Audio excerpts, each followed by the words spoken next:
आपने खबरें सुनी होंगी गूगल प्ले स्टोर के बंद होने के हवाले से कि पाकिस्तान में बैन हो जाएगा। स्टेट बैंक ऑफ पाकिस्तान ने कोई $34 मिलियन की पेमेंट है जो सस्पेंड कर दी है और उसकी वजह से गूगल प्ले स्टोर या इसकी जो एप्स हैं जो आप रूटीन में यूज़ करते हैं वो पाकिस्तान में अवेलेबल नहीं होंगी। एंड्रॉयड यूज़र्स जो हैं उनके लिए ख़ास तौर पे इस इक़दाम को बहुत टेंशन वाली बात बनाकर लोकल मीडिया आउटलेट्स जो हैं वो प्रेजेंट कर रहे हैं और इस हवाले से ज़ाहिर-सी बात है हर बंदे की ज़िंदगी से जुड़ा हुआ है गूगल प्ले स्टोर और इसकी एप्लीकेशंस, तो हर कोई परेशान है। तो यहाँ पे मैं आपको ये बताना चाहता हूँ कि ऐसा कुछ नहीं है। कोई $34 मिलियन की पेमेंट सस्पेंड होने की वजह से आपका प्ले स्टोर बंद नहीं हो रहा और आपकी फ्री एप्लीकेशंस या जो भी आप यूज़ कर रहे हैं गूगल प्ले स्टोर की सर्विसेज वो बंद होने नहीं जा रही। हुआ सिर्फ ये है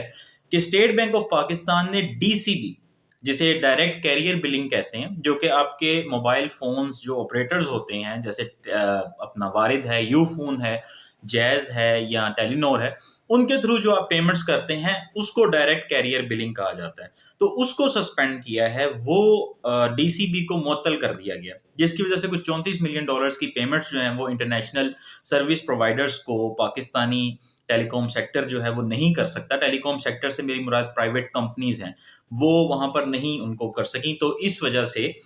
1 दिसंबर से बेसिकली होगा ये कि आपका जो गूगल प्ले स्टोर है उसी तरह से वर्किंग करेगा। उसमें जितनी भी एप्लीकेशंस होंगी आप उन्हें डाउनलोड कर सकेंगे, लेकिन जो पेड एप्लीकेशंस और रिसोर्सेज और यूटिलिटीज हैं वो आप इस्तेमाल नहीं कर सकेंगे, क्योंकि आप उनके लिए पे नहीं कर सकेंगे। हाँ, पे आप कर जरूर सकेंगे, वो आप अपने बैंक के डेबिट या क्रेडिट कार्ड को इस्तेमाल करते हुए पे कर सकेंगे। इसको यकीनन स्टेट बैंक ऑफ पाकिस्तान ने रेगुलराइज करने के लिए इस मेथड को, मैकेनिज्म को, या जो भी पेमेंट्स इस तरह से इंटरनेशनली होती हैं उनको बेसिकली रेगुलराइज करने के लिए ये स्टेप लिया होगा, ताकि सारा कुछ जो है वो कमर्शियल बैंकिंग सेक्टर के थ्रू होता हुआ स्टेट बैंक तक हर तरह का जो फिगर्स हैं या जो भी इस हवाले से स्टैट्स होते हैं उन्हें मिल सकें। तो उन्होंने ये डीसीबी सिर्फ मुअत्तल की है, यानी कि आप लोग जो मोबाइल, आपने देखा होगा ना, यूफोन बिलिंग के थ्रू आप कुछ ऐप्स के लिए पे कर देते हैं या वारिद बिलिंग के थ्रू किसी भी तरह से आप अपना मोबाइल फोन, अपना मोबाइल जो कनेक्शन है यूफोन या वारिद, उसे इस्तेमाल करते हुए बिलिंग कर रहे होते हैं, तो वो नहीं हो सकेगी। उसका बड़ा बेहतरीन ऑल्टरनेट ये है कि आप अपना बैंक का डेबिट या क्रेडिट कार्ड या किसी का भी, अगर आपके पास नहीं है तो आप अपने किसी बहन भाई का, पेरेंट्स का क्रेडिट कार्ड या डेबिट कार्ड यूज करते हुए वो पेमेंट कर सकेंगे। वैसे तो एक सेटबैक है ये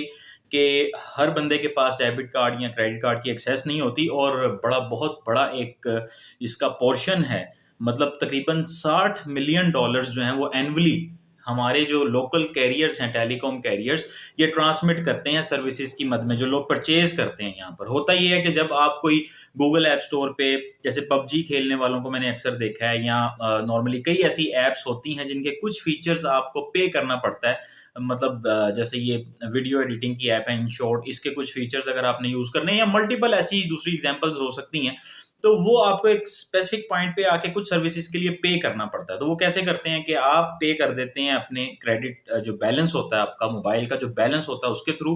अपने टेलीकॉम कैरियर को, और उसके बाद वो फिर एक स्पेसिफिक कुछ दिनों के बाद वो पेमेंट ट्रांसफर कर देते हैं, रेमिट कर देते हैं उस गूगल प्ले स्टोर की उस वहां पर जो भी सर्विस प्रोवाइडर होता है वो उसको वो ट्रांसफर कर देते हैं। तो अब चूंकि डीसीबी मुअत्तल हो जाएगा तो ये लोग उनको पेमेंट नहीं कर सकेंगे और ऑफ कोर्स ये आपको भी चार्ज नहीं कर सकेंगे। तो इस वजह से ये थोड़ा सा प्रॉब्लम आया। गूगल प्ले स्टोर बिल्कुल बंद नहीं हो रहा, गूगल प्ले स्टोर उसी तरह से ऑपरेट करेगा, आपकी फ्री एप्स और यूटिलिटीज उसी तरह से काम करेंगी, आप उन्हें डाउनलोड कर सकेंगे, इंस्टॉल कर सकेंगे, यूज कर सकेंगे। हाँ, जहां पर आपको पेमेंट का इशू आएगा वहां पे फिर आपको डेबिट कार्ड या क्रेडिट कार्ड यूज करना पड़ेगा। वैसे टेलीकॉम सेक्टर जो प्राइवेट सेक्टर है उन्होंने अप्रोच किया है गवर्नमेंट अथॉरिटीज को, रेगुलेटरी बॉडीज को, कि स्टेट बैंक ऑफ पाकिस्तान को कि इस डिसीजन को वापस लिया जाए, ताकि आम यूजर जो है जो डेबिट या क्रेडिट कार्ड जिनके पास नहीं होता उनके लिए कोई मसला ना बन सके। तो इन र्यूमर्स की वजह से परेशान होने की जरूरत नहीं है। इस चैनल पे आपको इसी तरह की मजीद भी वीडियोस मिलेंगी। इसको सब्सक्राइब, इस चैनल पर नए हैं तो इसको सब्सक्राइब लाजमी कर लीजिएगा। इस पर हम इसी तरह से प्रोफेशनल या पर्सनल डेवलपमेंट के हवाले से टेक न्यूज़, टेक ट्यूटोरियल्स वगैरह अपलोड करते रहते हैं। नई वीडियो के साथ जल्द हाजिर हूँ।